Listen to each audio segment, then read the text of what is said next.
Assalamualaikum warahmatullahi wabarakatuh. Hai teman-teman hebat, perkenalkan saya Hikmat Tilawah dari SDN Petir 2 CGP Angkatan 11 kelas 1132 Kota Tangerang ingin memaparkan aksi nyata modul 1.4 diseminasi budaya positif di sekolah SDN Petir 2. Sebelum melakukan diseminasi kepada rekan sejawat, maka saya melakukan pendahuluan terlebih dahulu, yaitu mengenai Ki Hajar Dewantara mengumpamakan sekolah sebagai sebuah ladang tempat persemaian bibit-bibit. Agar bibit bisa berkembang secara maksimal, maka petani dapat memperbaiki kondisi tanah dengan cara memelihara bibit tanaman, memberi pupuk dan air, membasmi ulat-ulat atau jamur-jamur yang mengganggu hidup bibit tanaman.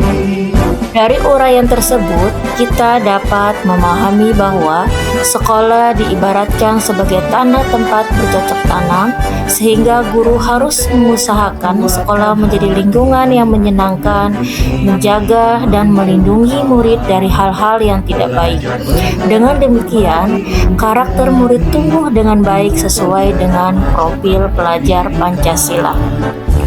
Tujuan dari aksi nyata budaya positif ini bertujuan menumbuhkan budaya positif di lingkungan sekolah dengan meyakini nilai-nilai kebajikan universal serta menciptakan murid yang merdeka dan mempunyai disiplin kuat sesuai profil pelajar Pancasila.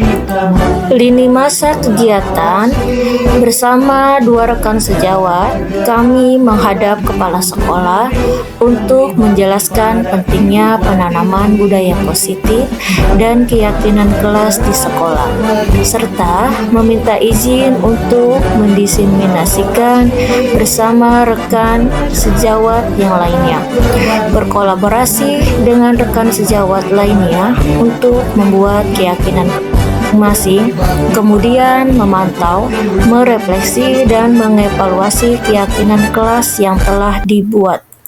Tolak ukur dari budaya positif, murid dapat melaksanakan keyakinan kelas yang telah disepakati bersama dengan kesadaran diri dan penuh tanggung jawab, serta terwujudnya kebiasaan-kebiasaan yang baik dalam diri murid sehingga tercermin karakter profil pelajar Pancasila. Rencana perbaikan diantaranya: 1. Mengevaluasi kesepakatan kelas yang telah dibuat secara berkala. 2. Menempatkan diri pada posisi kontrol manajer secara konsisten dan berkelanjutan. 3. Menerapkan segitiga restitusi pada setiap masalah yang dihadapi. 4. Berkolaborasi dengan semua pihak demi terwujudnya budaya positif di lingkungan sekolah. Harapan saya adalah semoga penerapan budaya positif dapat terwujud baik di lingkungan sekolah, di lingkungan rumah, maupun di lingkungan masyarakat. Hal itu dilakukan agar tercipta suasana belajar yang aman, nyaman, dan menyenangkan, serta murid dapat berkarakter sesuai dengan profil pelajar Pancasila.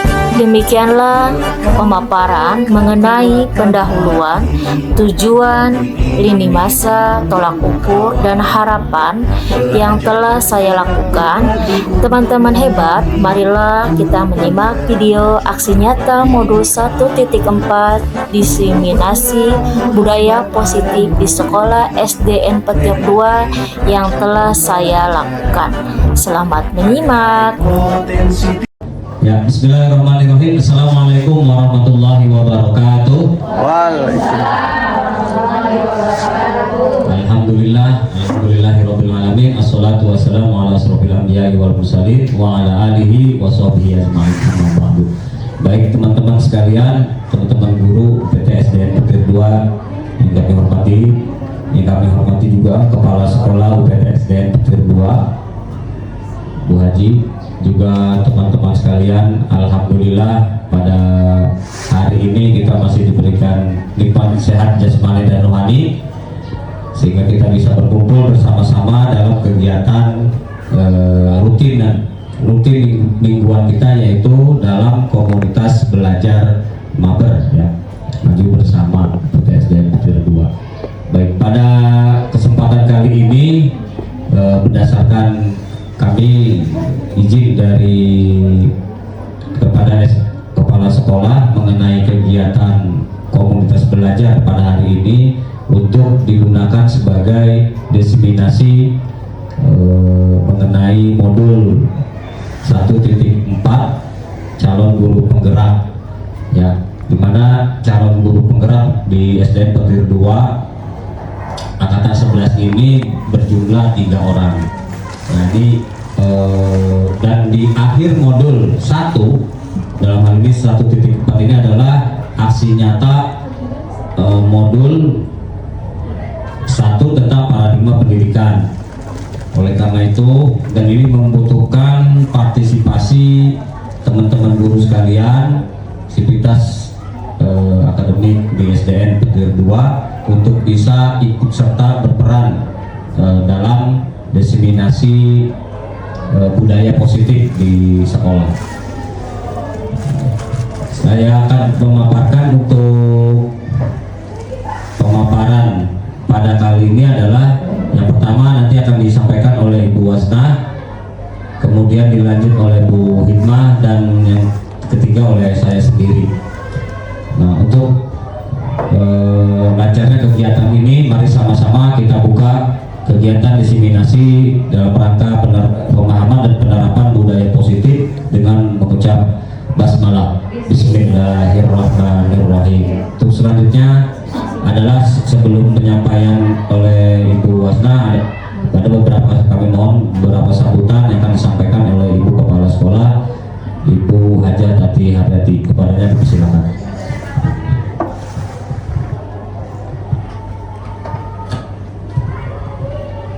Assalamualaikum warahmatullahi wabarakatuh. Alhamdulillahirrahmanirrahim wa bihi nasta'in wa la ilaha wa la ajma'in, amma ba'du. Yang saya hormati Bapak Ibu Dewan Guru SDN Petir 2, yang saya hormati Ketua Kombel dan pengurus, yang saya hormati wabil khusus 3 orang guru hebat, yaitu CGP Angkatan 11, di antaranya Bu Wasna SPD, Bu Hikmah SPD, dan Pak Bul Mungkis. Saya ucapkan selamat menjalankan dan melaksanakan program-program CGP yang sudah ditentukan oleh fasilitas masing-masing. Tetapi ada pesan dari saya, yaitu hak anak-anak tidak ditinggalkan, tidak dikurangi, dan tidak diberikan sisa waktu dan lelahnya Bapak Ibu guru CGP yang hebat. Berikan yang terbaik buat sekolah SDN Petir 2, berikan yang terbaik pelayanan kepada siswa-siswi di kelasnya masing-masing, dan 3 orang Bapak Ibu yang hebat ini menjadi inspirator dari teman-teman yang lain yang akan datang. Saya berharap ada tambahan-tambahan di dalam program Kemendikbud CGP itu, mungkin yang angkatan 12 atau angkatan 13, kan itu berprosesnya menjadi regenerasi dan estafet kepemimpinan di pendidikan di era masa ini. Karena ini adalah program Kemendikbud yang unggul, semuanya unggul, termasuk sekolah penggerak. Kebetulan kita ada kolaborasinya. SDN Petir 2 adalah sekolah PSP angkatan 2, dan ini Bapak Ibu yang 3 orang ini sebagai CGP. Artinya kita sama-sama berselancar dan berkewajiban untuk meningkatkan pendidikan Indonesia pada umumnya, dan khususnya memajukan dan meningkatkan kreativitas dan inovatif yang berkembang sesuai dengan kebutuhan siswa di SDN Petir 2. Kurang lebihnya itu yang saya sampaikan. Kepada Bapak Ibu yang lain, mohon dukungannya kepada teman-teman kita dan acara per hari ini adalah acara diseminasi. Tolong selesaikan dengan tuntas dan tentunya kerjasama. Kalau tidak kerjasama, tanpa kerjasama apapun itu hasilnya tidak akan tercapai dengan maksimal. Sekian dan terima kasih dari saya Bapak Hidayat. Assalamualaikum warahmatullahi wabarakatuh. Waalaikumsalam. Baik, terima kasih atas sambutannya. Menyanyikan lagu Indonesia Raya yang akan dipandu oleh Ibu Nurjana. Kepadanya dipersilakan.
Bismillahirrahmanirrahim. Assalamualaikum warahmatullahi wabarakatuh.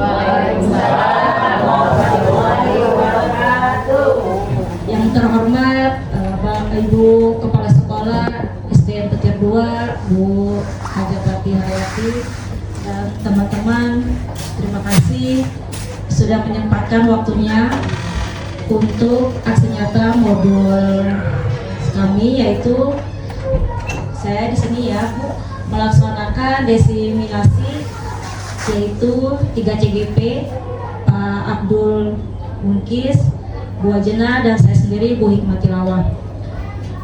Di dalam CGP ada yang namanya modul budaya positif. Nah, di sini kami diberi tugas untuk memaparkan aksi nyata tentang diseminasi budaya positif.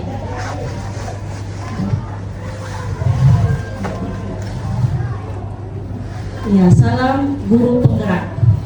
Salam. Salam dan bahagia. Bergerak, menggerakkan. Yuk, sebelum kita mulai pemaparannya, coba kita senyum dulu, ya. Senyum selama 30 detik. Ya. Karena kenapa kita harus senyum? Karena guru itu harus bahagia. Jangan hanya siswanya yang bahagia, kita menanamkan diri kita dulu untuk bahagia seperti itu. Ya, harus bahagia ya, senyum ya.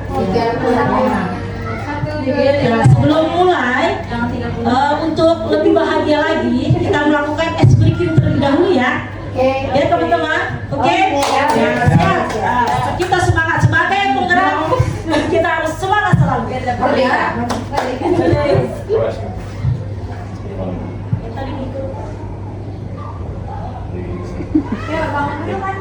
Ya, semua berdiri dulu. Kita olahraga sebentar. Yang tadi puasa itu. Iya. Yang mana? Ya, itu nggak apa-apa. Kalau Bumi bilangnya mau pingwin ya. Mas senam dulu. Ayo teman-teman, semua kita sehat. Sehat.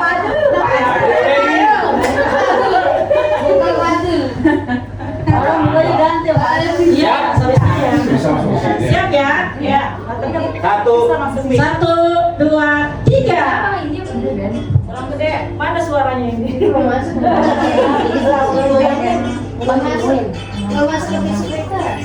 Kenapa ngepingin?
Terima kasih ibu-ibu hebat semua dan bapak-bapak hebat. Kita lanjut ya. Lanjut nih, lanjut ya. Nah, sebelum kita mulai, kita bikin kesepakatan dulu ya. Ya. Ayo. Siapa yang mau ngasih ide nih untuk kesepakatan hari ini? Ini kan ada nih, menghargai siapapun, terus menjadi pendengar yang baik. Ada lagi? Fokus. Fokus, ya, fokus. Lipat. Ya. Ya, lanjut ya. Ya, kesepakatannya tadi ya, sudah ya. Nah, sekarang kita masuk ke pemaparan materi. Iya, siapa dulu ya? Ya, sekarang nih, sebelum kita memulai, hendaknya seorang guru yang baik harus memiliki kemampuan dalam mewujudkan budaya positif di sekolah.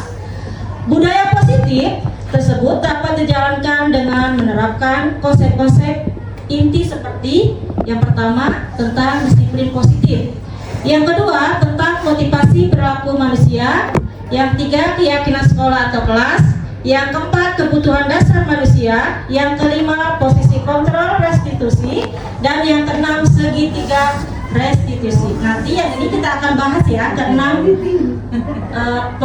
tema ini, materi ini sebenarnya. Nah, yang pertama untuk disiplin positif. Pasti kita ya ibu bapak ya pernah melaksanakan disiplin positif kan? Pernah ya. Nah, disiplin positif itu ya sering ya Bu ya. Ya, disiplin positif merupakan suatu cara menerapkan disiplin yang mengajarkan anak bertanggung jawab dan menumbuhkan kesadaran diri berdasarkan nilai-nilai kebijakan, kebajikan ya.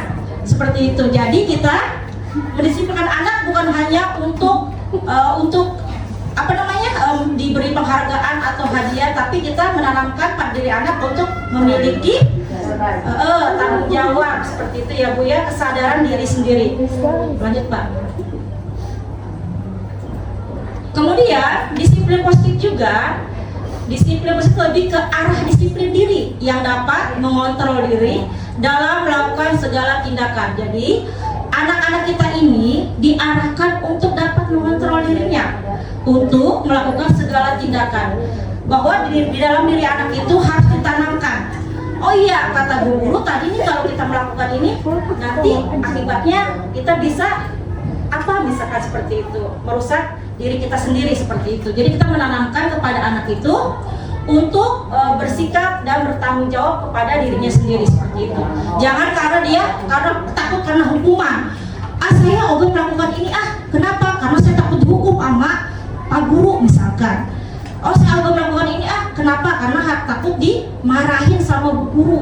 Tidak seperti itu. Jadi kita menanamkan bahwa di dalam diri anak itu untuk selalu melakukan disiplin pada dirinya, ya, agar anak itu bisa bertanggung jawab pada diri sendiri. Lanjut, Pak.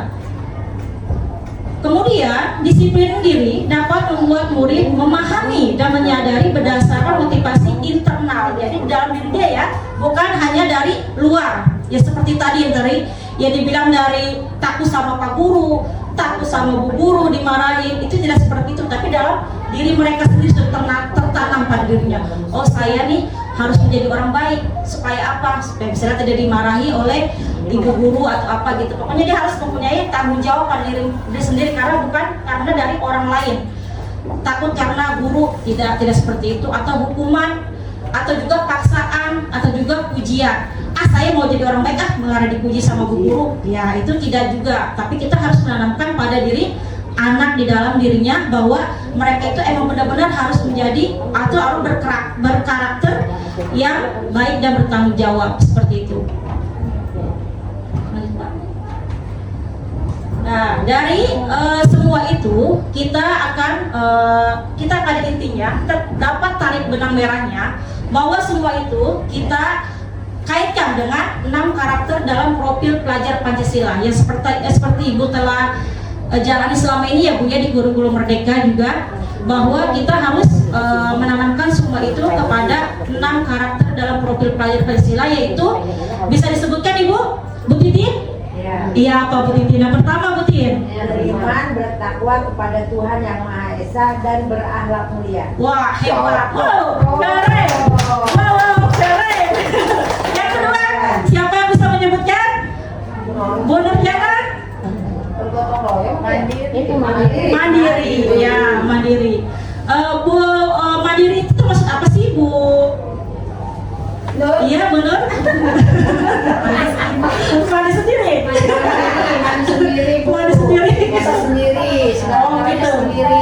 Iya, bisa juga ya sekolah tidak diantar untuk kelas 1, ya, seperti itu. Terus juga pikir juga, ya, dia sudah menanamkan tanggung jawabnya sehingga dia dapat mengerjakannya sendiri tanpa diperintah oleh Bapak Ibu guru. Yang ketiga, ada yang bisa menyebutkan? Muhaja Sunarsi. Iya, maksudnya ya kita, wah hebat, keren. Yang keempat, Bu Lia atau Bu Lia? Bergotong royong. Ya, bergotong royong. Yang kelima, Bu Husnul. Kreatif. Aku menjadi Bu Husnul sekarang. Nah, sekarang yang keenam adalah bernalar. Nanti, iya. Kenapa Bu? Udah, keren. Sudah Bu. Ya. Iya, sekarang yang keenam adalah kritis, ya. Saya tahu lagi. Iya, coba. Oh, ada yang mau belajar. Iya, coba. Dulu. Ayo, puncaknya mau berkebinekaan global, berkembang yang mandiri, kreatif dan bernalar kritis.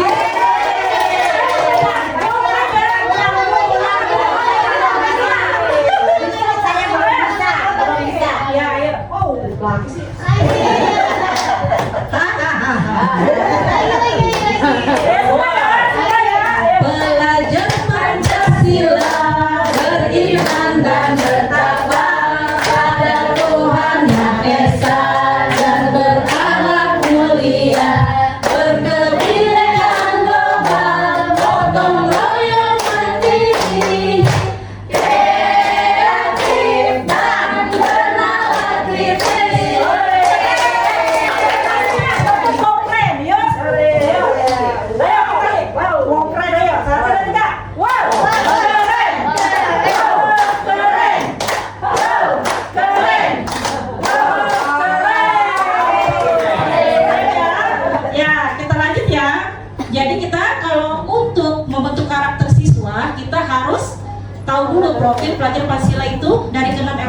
ya Bu ya. Lanjut Pak. Nah di sini juga ada motivasi perilaku manusia. Apa sih itu motivasi perilaku manusia? Lanjut Pak. Nah di sini ada 3 ya. Ada 3 motivasi perilaku manusia. 1, untuk menghindari ketidaknyamanan atau hukuman. Nah, tadi saya bilang ya Bu ya. Jadi anak-anak itu biasanya itu dia perilakunya itu takut dimarahi guru atau apa ya, tidak nyaman atau hukuman, itu dia menghindar. Terus yang kedua, untuk mendapat imbalan atau penghargaan dari orang lain. Tadi seperti pujian, seperti itu. Kemudian ya, yang ketiga, untuk menjadi orang yang mereka inginkan dan menghargai diri sendiri dengan nilai-nilai yang mereka percaya. Lanjut Pak. Nah ini yang sering Ibu sudah lakukan ya di tahun ajaran baru biasanya. Itu membuat keyakinan sekolah atau keyakinan kelas. Ibu-ibu sudah melaksanakannya? Ya, sekarang namanya keyakinan ya. Dulu kesepakatan, sekarang namanya keyakinan kelas. Ibu-ibu sudah melaksanakan kan? Ya, sekarang sebelum kita ini coba saya mau tahu dulu kesepakatan apa saja yang telah Ibu lakukan ya. Boleh nanti ditulis di sini di post-itnya ditempel ya Bu ya. Untuk kesepakatan ini. Saya bagian keyakinan di kelas kita, terserah Ibu. Jadi keyakinan kelas itu kita buat atas kesepakatan diri kita sebagai guru dan murid ya. Jangan kita dong yang buat, tapi murid tidak dilibatkan seperti itu ya. Kita harus libatkan. Terus untuk kesepakatan biasanya itu keyakinan itu satu aja. Ya boleh. Dinamain ya Bu, dinamain. Yang kita suka ya. Boleh. Yang ya. Iya nggak apa-apa. Banyak-banyak nggak apa-apa. Oh iya. Mau iya kan empat nggak apa-apa. Buat keyakinan, kesepakatan keyakinan di kelas dikasih nama ya Ibu hebat, Bapak-bapak hebat.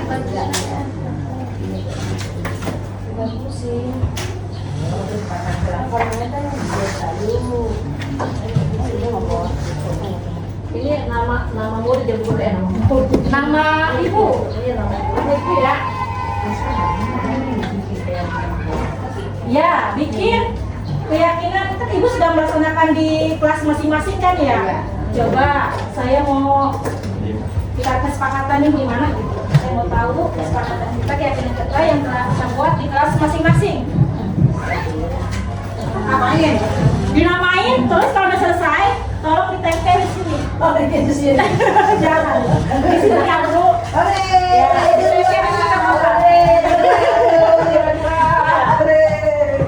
dinamain. Dinamain. Wis. Keren.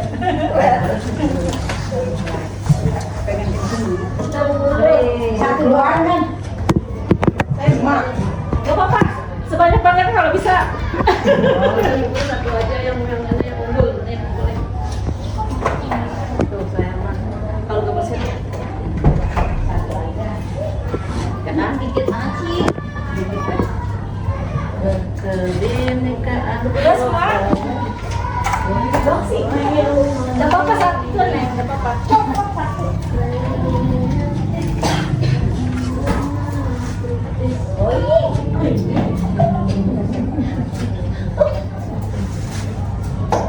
Apa aja diem banget. Ini udah pada kena semua nabi gue. Kena semua nabi gue. Siapa? Kalau Muhammad bohong semua itu.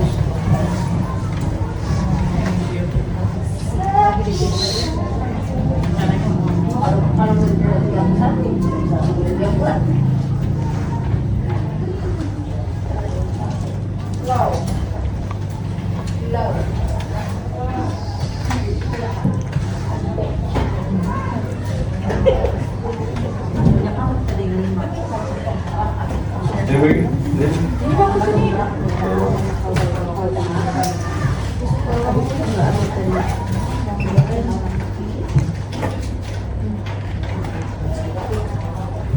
Terima kasih ibu-ibu dan bapak-bapak hebat. Di sini tadi kita saya minta satu orang Bu Pika. Coba Bu Pika sini Bu Pika untuk membacakan kesepakatan atau keyakinan yang telah kita buat. Kamu mana nih? Nah ini nih. Kebaca nggak tuh? Ya. Dari Ibu Wasna. Keyakinan kelas dari Ibu Wasna yaitu jangan bercanda di dalam kelas. Setuju? Setuju. Dari kata jangan bercanda di dalam kelas. Ini termasuk kalimat negatif atau positif? Negatif. Kenapa? Jangan bersifat negatif. Nah, disinilah ibu-ibu, sebelum kita membuat keyakinan kelas, kita buat kesepakatan terlebih dahulu. Anak-anak kita ajak untuk seperti ini. Kemudian setelah ini baru kita bikin keyakinan kelas seperti itu. Jadi semua yang anak-anak inginkan tulis semua. Kemudian kita pilih. Dari ini kan masih bersifat negatif ya Bu ya. Kalau keyakinan khusus sudah menjadi keyakinan kelas itu, dia tidak boleh ada kata-kata negatif. Jangan bercanda di dalam kelas. Ini negatif. Kalau kalimat positifnya seperti apa? Ada yang bisa menjawab? Disiplin. Nah, nih, Bu Nur hebat nih. Ayo Bu Nur. Apa kata-kata disiplinnya, positifnya Bu Nur? Kata-kata positifnya kita menasah dulu, oke? Iya Bu. Ya positif, disiplin, tertib, jangan ya. Udah. Keren. Wow. Keren. Wow. Keren. Woi, hebat. Keren. Ya. Wow. Bu Guru Aduh. Saya iya Bu. Tapi di situ tuh kata ganti dari jangan bercanda. Iya Bu. Jadi kalau dibilang jangan bercanda itu negatif. Disiplin termasuk Bu.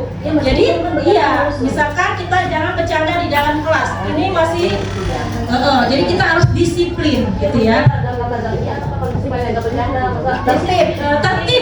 Tertib boleh. Tertib di kelas boleh. Itu seperti itu. Bu Pika mana tadi nih, kabur lagi sini saya. Coba kita yang satu lagi ya, Bu Pika ya. Iya, satu lagi Bu Pika. Satu lagi yang ada kata negatifnya. Iya, boleh. Iya. Ya, kata negatifnya itu tidak datang terlambat. Nah, itu masih Disiplin lagi. tadi kan tertib ya, tertib di kelas. Ya, tadi kan tertib di kelas. Ya. Sekarang nih, Pak Kanjawi mau merubah menjadi kalimat Seharusnya. positif. Menjadi positifnya itu adalah datanglah tepat pada waktu yang telah ditentukan. Ya.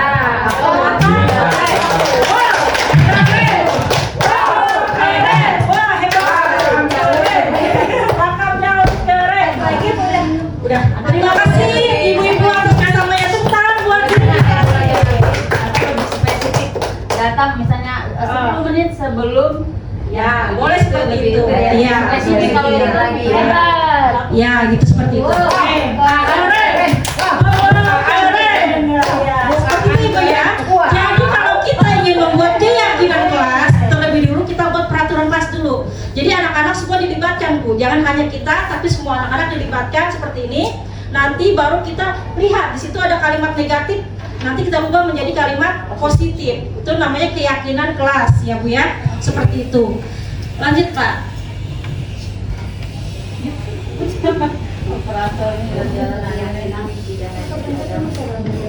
Keyakinan. Kan ada pertanyaan nih Bu. Saya mau nanya Bu. Iya, kenapa Bu? Kata-kata jangan boleh nggak kita ganti dengan kata tidak nih? Gak boleh juga. Kalau tidak itu sama jangan sama Bu. Sudah negatif. Saya tukar mama nih, tidak berteriak jika memanggil teman. Itu berarti apa tuh? Udah tertib ya, tertib di dalam kelas. Jangan tertib-tertib Kenapa? dulu. Terus Seharusnya, gimana? Tidak Iya, Tidak boleh teriak dalam memanggil teman. tidak berteriak jika memanggil teman. Memanggil teman dengan Bertutur katalah dengan baik, dengan sopan baik, santun. sopan itu. Nah, itu gitu. Kan dia memanggil. Lebih baik Kalau itu memanggil gimana Ibu dengan Husna? sopan. Kenapa? Ya, memanggil Boleh. Panggillah temanmu dengan kata sopan. Nah, ya tadi ada Bukannya nggak ada- pertanyaan dari Ibu Zakia. Zakia, tidak boleh tidak boleh berteriak, betul. Jangan berteriak, jangan berteriak memanggil teman, jangan berteriak. Oh, tidak, jangan berteriak jika memanggil teman. Itu kan masih negatif ya Bu ya. Iya. Nah, nanti Bu Husnul ingin menjadi kalimat positifnya Bu Husnul bisa tadi tuh. Memanggil teman dengan sopan. Seperti itu, ibu-ibu. Bisa. Atau begini, sapalah temanmu dengan cara yang baik. Nah, bisa itu juga. Ini juga bisa ya. Berarti mengandung kata-kata positif ya, Bu ya. Betul lagi, Bu. Apa, Bu? Ketika belajar tidak berkeliling terus lah, lupa mulu. Katanya, Bu. Cara dengan Ya, tidak ya. Apa? Atau gunakan bahasa yang sopan. Pokoknya kalimatnya yang positif seperti itu. Intinya negatif ya. yang negatif Buang-buang gitu. Seperti itu. Sudah, Ibu? Ya, terima kasih. Ya, saya.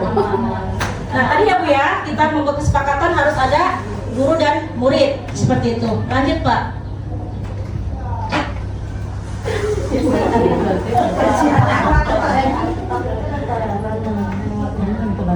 Udah ya, kita lanjut ya. Udah keyakinan sekolah terkelas sudah ya Bu ya. Kita lanjut ya. Nah tadi nih ya, dengan kata tuh, tadi itu ada setiap videonya positif ya Bu ya. Nah sekarang ini Bu, kita kebutuhan dasar manusia. Manusia itu mempunyai kebutuhan dasar. Apa saja sih kebutuhannya ya? Bilangnya Bu aja. Ya, apa aja Bu tadi? Makan katanya. Ya, ya. Ketika seorang murid melakukan sesuatu perbuatan yang bertentangan dengan nilai-nilai kebajikan atau melanggar peraturan, hal itu sebenarnya dikarenakan mereka gagal memenuhi kebutuhan dasar mereka. Kadang-kadang di kelas kita ada yang mau ngambek mulu ya Bu ya, mau keliling mulu, ada lagi yang mau main-main mulu belajarnya, terus apalagi suka ngisengin temennya, ya seperti itu. Ada lagi yang maunya apa? Bebupakan mulu. Apa? Bebupakan mulu. Ya, yang caper dari perhatian. Itu kebutuhannya mungkin belum terpenuhi. Seperti itu. Lanjut Pak, lanjut dulu. Nah, inilah kebutuhan dasar manusia bertahan hidup. Tadi seperti Bu Aan bilang, kita butuh makan. Benar kan? Kita butuh makan ya, itu kebutuhan hidup. Yang kedua, kasih sayang dan rasa diterima. Yang ketiga, penguasaan. Yang keempat, kebebasan. Dan yang kelima, kesenangan. Itu yang membuat kadang murid di kelas suka uring-uringan seperti itu, karena kebutuhannya belum terpenuhi sehingga dia bersikap seperti itu. Lanjut Bu Aj. Nah di sini ada kasus. Kita main lagi ya Bu ya. Teringat kan kebutuhan dasar manusia ada berapa? 5. Apa saja? Bertahan hidup. Wah, pinter, keren. Lagi apa lagi? Kasih sayang. Kasih sayang. Terus menerima, penguasaan, menerima, kebebasan. Ya. Apalagi. Nah, dari kasus ini, coba Bu Miranti baca kasusnya. Bu Miranti tolong dibaca kasusnya. Ya, saya minta bantuan ya. Iya, baca, hanya baca. Sini saya. Kita mau kasus dulu. Ya, studi kasusnya Ibu Zulaiha, guru wali kelas 6, sedang bingung menghadapi ulah salah satu murid di kelasnya. Tommy, beberapa anak telah mengeluhkan Tommy yang sering sekali meminta bekal makan siang mereka dengan paksa. Jika Anda menghadapi situasi seperti Ibu Zulaiha, apa yang akan Anda lakukan? Menurut Anda, kira-kira apa alasan Doni melakukan hal itu? Kita mau udah kasus tuh ya, dari saya kasih di sini dinamain ya Ibu ya. Nanti udah selesai boleh ditempel. Oh, Bu Bono. Iya. Itu Tommy apa Doni, Bu? Udah selesai Bu. Tommy. Itu udah selesai Bu. Iya. Itu dia inian. Lalu kita aja Bu nggak tahu di mana. Bu Guru nggak tahu maksudnya. Jadi tadi kita kaitkan sama kebutuhan dasar manusia ya Bu, dikaitkan. Iya, itu kita memecahkan masalah yang di sini. Tadinya membutuhkan kan ada 5 kebutuhan dasar tuh. Ya butuh apa yang di situ?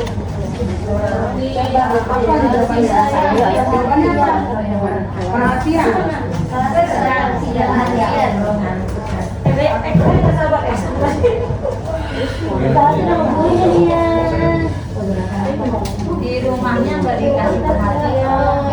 Ya, boleh dibaca lagi ya. Ya, boleh. Ada 5 kebutuhan dasar tadi tuh.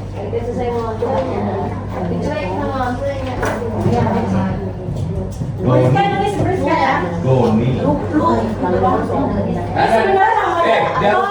Tommy yang mana sih namanya? ini sebenarnya namanya si Tommy. Tommy ya? Ya, Bukan Tommy ya? Ya, Tommy. Tommy, Doni.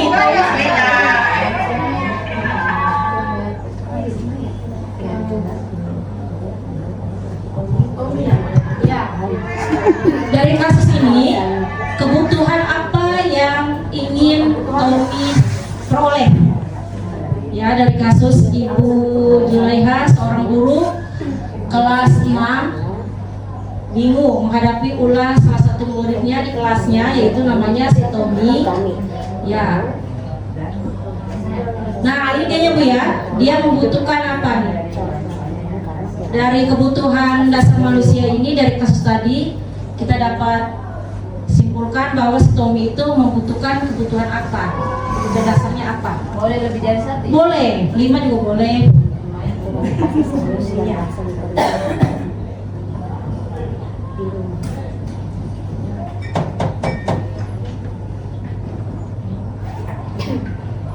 Dan sudah selesai, boleh ditempel dulu.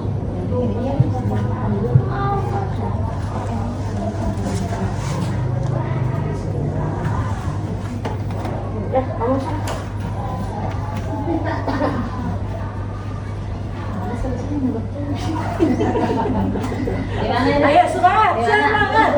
Ya, sini saja.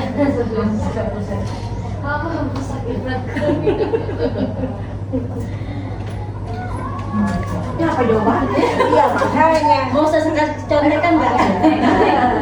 Contohkan kali Kasih sayang Umay, kasih sayang kebutuhan. Ini kakak. Udah haus banget. Dulu boleh ya?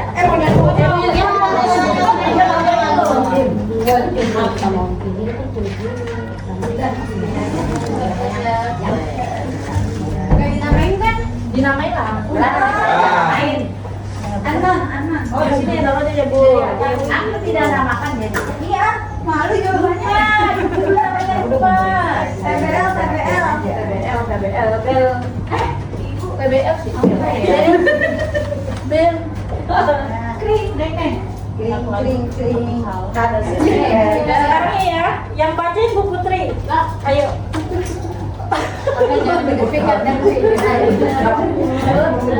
Putri yang ambil bekal temennya. Jangan punya apa yang bisa nggak baca. Tapi gambar sama ini pernyataan beda studi kasus. Studi kasusnya bilangnya Iya, itu kan dia memaksa minta makanan.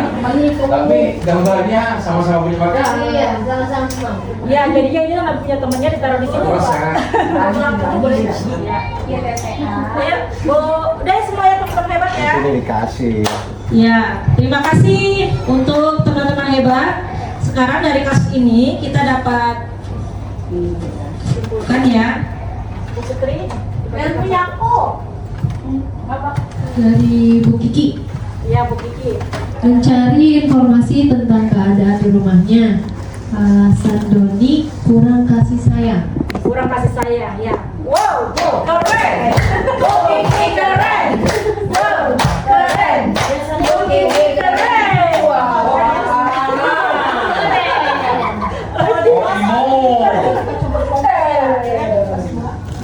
Dari Bu Andriani.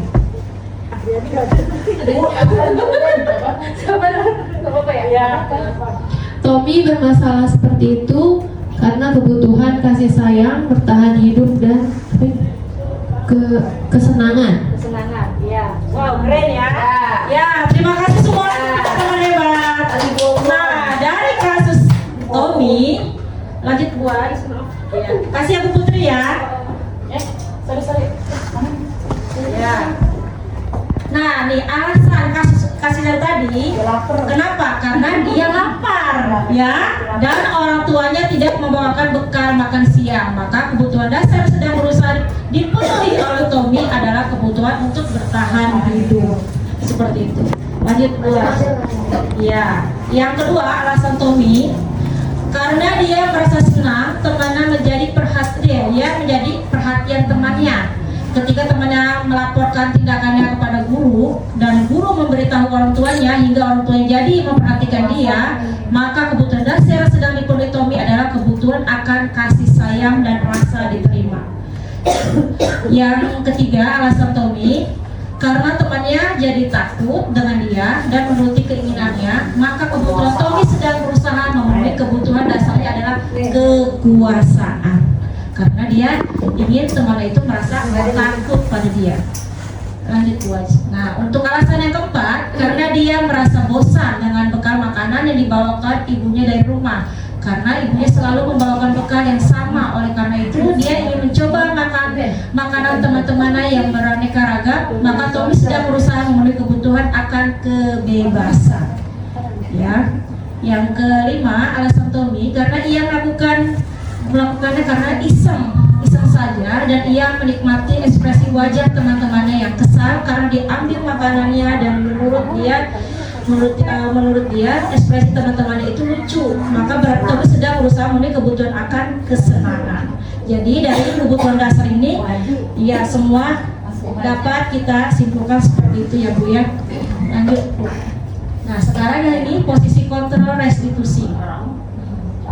Lanjut Bu. Nah, di sini ada 5 posisi kontrol restitusi. 1, guru sebagai penghukum. Kedua, guru sebagai pembuat merasa bersalah.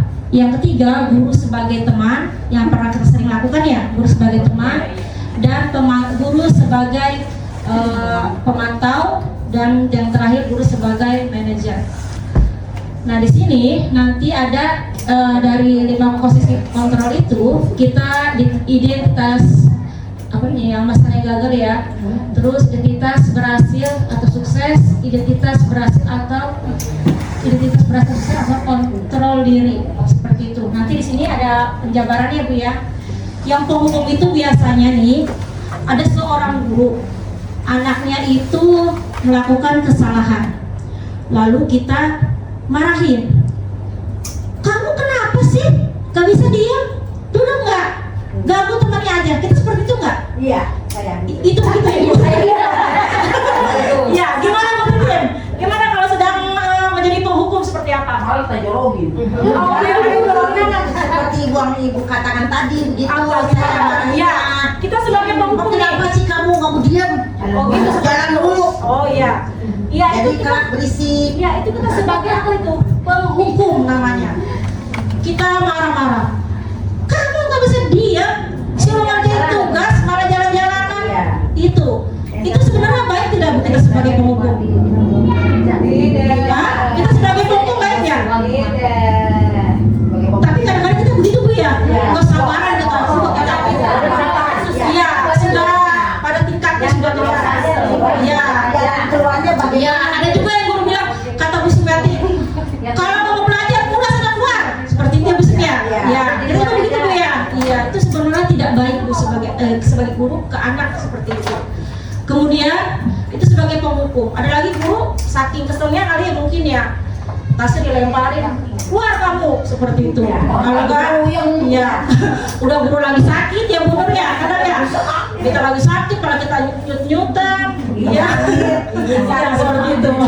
Ada yang gurunya lagi sakit, iya, maka ekspresi wajah juga nggak bakalan ini ya. Ya, solusinya bagaimana? Nah nanti Bu, tenang sabar. Nah yang kedua, lanjut Bu, kita sebagai tadi nih, yang tadi Bu juga sini. Nah, atas kan. Nah yang kedua itu guru sebagai pembuat merasa bersalah. Pernah nggak kita ngomong seperti ini? Guru merasa sebagai pembuat merasa bersalah. Toh, ngapa sih toh? Ibu kan udah capek banget ngajar kamu. Kenapa sih kamu nggak paham-paham? Ada yang seperti itu? Ada. Ada ya? Iya kan gitu kan? Iya. Ada nggak ibu seperti itu? Iya. Ya Allah capek amat sih ibu. Ya seperti itu ya. Apa ibu gitu? Iya, itu namanya kita guru sebagai pembuat merasa bersalah. Jadi siswa gitu bengong aja. Itu efektif nggak? Enggak. Itu tidak efektif karena guru sebagai pembuat merasa bersalah. Tidak ada solusinya. Seperti itu, kita hanya mengeluh. Toh, udah betul, jangan pada bercanda seperti itu. Itu ya. Yang ketiga adalah guru sebagai teman. Ini efektif nggak? Pernah nggak guru kita bilang, kamu kan teman ibu, kamu harus ini ya, harus disiplin ya, misalkan jangan bercanda ya sayang, gitu ya. Ada nggak pernah seperti itu? Kita sebagai teman, kita posisi kita sebagai teman. Masalah bukannya diucap sebagai temannya, tapi Iya, misalkan permasalahan siswa Ya. curhat ke kita. Oh gitu. Jadi dia merasa nyaman. Oh gitu, merasa nyaman ya. Kadang kita juga Dia jangan iya, dia. bisa begitu ya. Bisa juga. Tapi untuk merasa menjadi sebagai teman itu kalau untuk di sini di posisi kontroler institusi ini dinyatakan kurang efektif. Karena apa? Tidak ada solusi untuk tindak lanjutnya seperti itu. Nah, untuk yang keempat tuh pemantau, guru sebagai pemantau, hanya memantau siswa saja, tidak dipenuhi akan kemauan siswa itu apa seperti itu. Yang kelima adalah sebagai manajer. Nah, disinilah kita sebagai guru dituntut sebagai manajer. Manajer itu apa sih? Buat Nah, ini dari yang kelima posisi kontrol ini, kita sebagai guru hendaknya lanjut buat. Nah, di sini di antara kelima posisi kontrol tersebut sebaiknya seorang guru menggunakan posisi kontrol sebagai manajer. Kenapa? Lanjut buat. Nah, sebagai manajer guru dapat berbuat sesuatu bersama murid, mempersilahkan murid bertanggung jawab dan mendukung murid agar dapat menemukan solusi. Jadi, kita sebagai manajer ini, kalau murid mempunyai masalah, kita dapat menemukan solusi dan menyadarkan siswa atas kesalahannya di mana dan cara memperbaiki diri dia agar lebih baik ini seperti apa. Jangan kita bilang, udah kan jangan berisik, itu tidak akan mendapatkan solusi, ya. Jadi kita harus menjadi manajer, menjadi harus kita itu murid mempunyai rasa tanggung jawab dan menemukan solusi atas tindakannya yang dilakukan, ya, untuk memperbaiki apa yang dia lakukan. Lanjut, Bu. Nah, ini adalah selain itu posisi manajer mengacu pada institusi yang dapat menjadikan murid sebagai manajer bagi dirinya sendiri sehingga dapat tercipta identitas positif pada diri murid. Seperti itu, Bu. Jadi dia mempunyai rasa, oh bahwa saya kalau berbuat ini nanti dampaknya seperti ini. Oh kalau saya berbuat ini nanti dampaknya seperti ini, merugikan orang lain. Dia bisa memanajerin dirinya sendiri seperti itu. Lanjut, Bu. Untuk segitiga institusi, kemarin pernah saya mengirim di grup ya, Bu ya, tentang segitiga institusi itu yang saya wawancara dengan murid saya kasus Cidea yang kemarin di demonstrasi kontekstual kayaknya ada ya, Bu ya. Nah, itu saya mengambil dari sini untuk memecahkan masalah yang ada pada murid. Lanjut, Bu. Nah, di sini tahapan dalam segitiga institusi itu ada menstabilkan identitas. Yang kedua, validasi tindakan yang salah. Yang tiga, menanyakan keyakinan. Yang kemarin saya sudah lakukan, yang saya telah share di grup link YouTube-nya. Kita memecahkan kasus dari anak yang bernama Dea karena dia telat datang ke sekolah. Kemudian saya mengasih solusi pada anak itu. Kita tanyakan dulu menstabilkan identitasnya, terus kemudian validasi tindakan salahnya apa, terus menanyakan keyakinannya apa, bahwa kamu telah melanggar keyakinan apa nih, gitu-gitu. Ini kita arahkan untuk dia menanamkan diri dia untuk bertanggung jawab agar tidak telat lagi datang ke sekolah seperti itu. Lanjut, buat. Nah, di sini menstabilkan identitas itu adalah identitas dilakukan berdasarkan prinsip bahwa membuat kesalahan adalah bagian dari proses pembelajaran yang nantinya akan menggeser identitas gagal dapat diperbaiki menjadi ke arah yang lebih baik atau sukses. Lanjut Bu Haji. Nah, untuk kata-katanya itu nanti kita kan sering berkomunikasi ya, pada siswa yang lambat nih, yang terlambat datang ke sekolah atau sering berbuat kesalahan di kelas. Kita dapat tanya pada dia, berbuat salah itu hal yang manusiawi. Jadi murid itu ngedown ya Bu ya, Bapak Ibu ya. Kemudian tidak ada manusia yang sempurna. Dengan kata-kata itu nanti kita dapat terapkan kepada anak kita. Lanjut Bu Haji. Nah, untuk pada tindakan salah itu adalah pada tindakan salah dilakukan berdasarkan prinsip bahwa setiap perilaku berupaya memenuhi suatu kebutuhan tertentu, sehingga guru atau orang tua akan bergeser dari pemikiran stimulus respon menjadi proaktif serta akan lebih mengenali dan mengakui kebutuhan murid atau anak. Jadi kita dengan cara itu kita dapat mengetahui kebutuhan anak itu apa.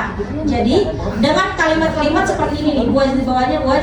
Nah, kamu pasti punya alasan mengapa kamu melakukannya. Misalnya anak-anak berbuat salah di kelas, kita tanya seperti itu. Kamu pasti punya alasan mengapa kamu melakukannya. Nanti anak-anak berpikir Bu, dia berpikir sendiri tanpa kita harus marahi atau mengucilkan mental anak seperti itu. Dengan kata-kata seperti ini ya Bu. Lanjut Bu Haji.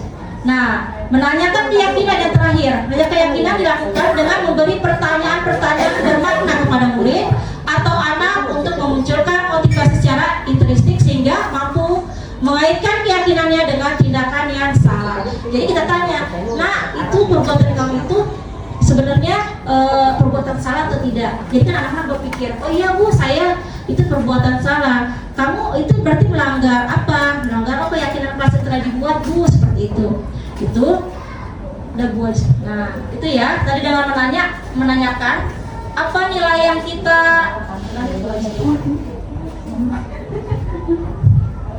nah ya Bu ya. Jadi semua itu kita lakukan, kita dapat tarik benang merahnya bahwa budaya positif itu harus kita tanamkan pada diri anak agar tumbuh tanggung jawab atau kesadaran pada diri anak sendiri, bukan hanya untuk mendapat penghargaan atau mendapat hukuman. Jadi benar-benar kita tanamkan pada diri anak itu tanggung jawab, seperti itu Bu ya. Mungkin yang itu yang dapat saya paparkan. Bila kekurangan, ada yang mau ditanyakan?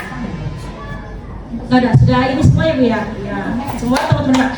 Nah, sekarang kita beri tepuk tangan untuk diri kita semua. Semoga kita menjadi guru-guru hebat yang dapat bergerak dan menggerakkan. Ya, terima kasih. Assalamualaikum warahmatullahi wabarakatuh. Ya, closing statement. Ya, pada pertemuan kali ini saya closing statement dari saya mungkin untuk perilaku atau budaya positif di sekolah kita pakai 3M ya. Mulai dari saat ini, apalagi mulai dari diri dan mulai dari hal-hal yang kecil. Jadi mulai dari diri, mulailah saat ini dan mulailah dari hal-hal yang kecil. Apa itu? Buatlah keyakinan kelas. Terima kasih. Itulah slogan closing dari Pak Mugis. Untuk slogan closing kedua dari Ibu Iqbal, silakan. Kalau untuk saya, kita sebagai pendidik haruslah selalu mempunyai rasa senang terlebih dahulu, kemudian kita selalu semangat untuk mendidik anak bangsa untuk lebih maju lagi sesuai dengan budaya positif yang ada di sekolah kita. Ya, terima kasih. Untuk selanjutnya slogan akhir dari Ibu Wasna SPDSD. Kalau silakan. Kalau dari saya, sebelum membahagiakan murid, benar, gurunya dulu harus bahagia. Jadilah guru yang menuntun. Jadi sebelum mengajak murid untuk menjadi yang terbaik, jadilah diri kita yang terbaik agar kita dapat memberikan tuntunan yang terbaik untuk anak-anak didik kita. Salam guru penerang, guru bergerak dan menggerakkan. Guru bergerak Indonesia maju. Iya, begitulah Bapak dan Ibu Guru atas kesepakatan dari ketiga dari kandidat kita di CGP, gitu ya. Mudah-mudahan bermanfaat buat kita semua. Kita tutup acara ini dengan bacaan Alhamdulillah. Mohon maaf saya sebagai pribadi. Akhirul kalam. Assalamualaikum warahmatullahi wabarakatuh. Dari semua kegiatan yang telah kita lakukan, dapat saya simpulkan bahwa seorang guru yang baik harus memiliki kemampuan dalam mewujudkan budaya positif di sekolah. Budaya positif tersebut dapat dijalankan dengan menerapkan konsep-konsep inti seperti disiplin positif, motivasi perilaku manusia, keyakinan sekolah atau kelas, kebutuhan dasar manusia, posisi kontrol restitusi, dan segitiga restitusi. Semoga video yang saya buat aksi nyata modul 1.4 tentang budaya positif memberi manfaat untuk kita semua. Terima kasih, salam dan bahagia. Tergerak, bergerak, menggerakkan. Wassalamualaikum warahmatullahi wabarakatuh.